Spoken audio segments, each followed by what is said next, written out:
Bonjour, bonsoir, auditeurs, auditrices et internautes de partout, en Haïti ou dans la diaspora. Vous qui nous écoutez sur www.laviefm.info ou sur zeno.fm/player/laviefm, un plaisir de vous retrouver, de vous proposer ce titre. Haïti, crise post-7 février 2026, article 149 de la Constitution et article 28.1 de l'accord du 3 avril 2024, deux alibis juridiques qui ne tiennent pas. Ce texte vous est proposé dans le cadre de la lutte contre le mensonge en Haïti et de la bataille pour la restauration de la vérité. Bonne écoute. Depuis le 7 février 2026, Haïti ne vit plus une transition. Elle vit une imposture politique soyeusement maquillée par des arguments juridiques bancals, brandis aussi bien par une partie du secteur des affaires que par la communauté internationale, soucieuse de préserver une stabilité de façade au prix de la légalité, de la morale et de la souveraineté du peuple haïtien. Deux textes sont aujourd'hui utilisés comme alibi juridique pour justifier l'injustifiable. L'article 59 de la Constitution de 1987 amendé et l'article 28.1 de l'accord politique du 3 avril 2024. Aucun des deux ne tient. Et persister à les invoquer relève soit de l'ignorance, soit de la mauvaise foi, soit d'un cynisme politique assumé. Le 7 février 2026, une fin de mandat, pas un empêchement, pas un dysfonctionnement. Il faut commencer par rétablir une vérité simple. Le Conseil présidentiel de transition, CPT, est arrivé à la fin de son mandat le 7 février 2026. Le CPT n'a jamais été une présidence constitutionnelle. Il a été une création politique exceptionnelle, issue de l'accord du 3 avril 2024, avec un mandat limité dans le temps, 7 février 2026, des missions clairement définies, sécurité, apaisement social, élection. Aucune de ces missions n'a été remplie. La violence armée s'est aggravée, la misère sociale s'est approfondie, les élections n'ont jamais vu le jour. Nous ne sommes donc pas face à un empêchement, mais face à un échec total doublé d'une fin de mandat. L'article 149 de son côté est une manipulation constitutionnelle grossière. L'article 149 de la Constitution haïtienne de 1987 amendée traite d'un cas précis, l'empêchement du président de la République élu. Or, le CPT n'est pas un président. Le CPT n'a pas été élu. Le CPT n'est pas une institution constitutionnelle permanente. Assimiler la situation post-7 février 2026 à un empêchement présidentiel est une fraude intellectuelle. L'article 149 ne peut être invoqué pour prolonger un pouvoir transitoire arrivé à expiration, ni pour légaliser un gouvernement issu d'un organe devenu caduc. Ce raisonnement est juridiquement vide, mais politiquement utile pour ceux qui veulent gagner du temps, protéger des intérêts économiques et éviter une remise à plat du système.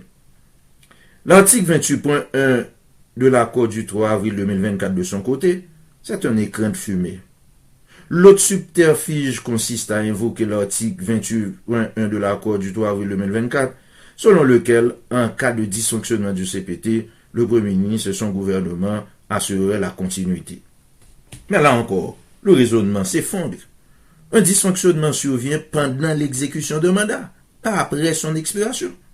Or, le 7 février 2026 a marqué la fin du mandat du CPT, non une difficulté passagère dans son fonctionnement. Après cette date, il n'y a plus de CPT juridiquement existant, donc plus de mécanisme de remplacement interne possible. Parler de dysfonctionnement après la fin du mandat est un non-sens juridique.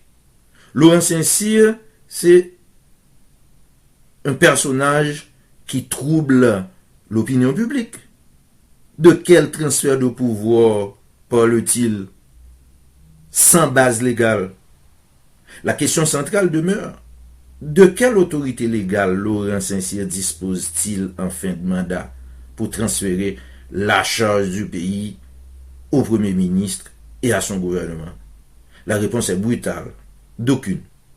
Un organe arrivé à expiration, ayant failli à ses missions, ne dispose ni de légitimité morale, ni de capacité juridique pour organiser un quelconque transfert de pouvoir. Ce acte est donc nul, et ceux qui s'en prévalent gouvernent désormais hors droit. Le Premier ministre et son gouvernement, caduques et démissionnaires de fait, est un signe évident. Le Premier ministre Alexis Tsefitzeme et son gouvernement sont une émanation directe du CPT. Il n'existe politiquement que par le CPT, et parce que le CPT existait. Quand l'organe générateur devient caduc, le pouvoir qu'il a engendré devient caduc à son tour. Depuis le 7 février 2026, le gouvernement est démissionnaire de fait. Il est limité à la gestion des affaires courantes. Il ne peut engager l'État haïtien. Toutes les décisions prises au-delà de ce cadre sont nulles et non avenues. Même si elles sont applaudies par certaines ambassades ou validées par des intérêts économiques. Le rôle trouble du secteur des affaires et de la communauté internationale, il faut oser le dire, une partie du secteur des affaires et de la communauté internationale préfère l'illégalité à l'incertitude démocratique. Pourquoi? Parce qu'un pouvoir faible, illégitime et dépendant est plus facile à influencer qu'un État refondé sur une base populaire et souveraine. Les articles 149 et 28.1 sont devenus des paravents juridiques pour maintenir un ordre profitable à quelques-uns, mais destructeur pour la nation. Haïti se trouve finalement sous un pouvoir de fait, un véritable danger majeur. Ce que ce jour aujourd'hui est grave, la normalisation d'un pouvoir de fait, sans mandat, sans légitimité, sans horizon. C'est une bombe à retardement politique et social. Aucun pays ne se reconstruit durablement sur la négation du droit et de la souveraineté populaire. Quelle issue alors? La Conférence nationale haïtienne souveraine est la voie idéale. La seule voie responsable est celle de la rupture. Il fallait constater officiellement la fin du mandat du CPT ou reconnaître l'échec, engager un dialogue national réel. Ce dialogue ne peut être qu'un énième marchandage de poste. Il doit prendre la forme d'une conférence nationale haïtienne souveraine telle que prônée par le feu Dr. Thionep Delpé. Une conférence pour refonder l'État, redéfinir le contrat social, sortir définitivement du cycle des transitions stériles. Assez d'alibi. Place maintenant à la vérité. Haïti n'a plus besoin d'articles manipulés. Elle a besoin de préférence, de courage politique, de vérité, de refondation. Le 7 février 2026 devrait être le point final de l'imposture et le point de départ d'un nouveau projet national porté par le peuple haïtien lui-même, la Conférence nationale haïtienne souveraine. Dr. Harrison Ernest, directeur général de la Radio-Télévision nationale d'Haïti RTNH, analyste des questions de gouvernance, de médias publics, de politique institutionnelle, analyste politique et commentateur sur les questions de sécurité et d'identité de la diaspora haïtienne, présentateur de l'émission Tribunal du soir sur la VFM, médecin psychiatre, communicateur social et juriste, président du parti Construire la vie, PKL. Merci.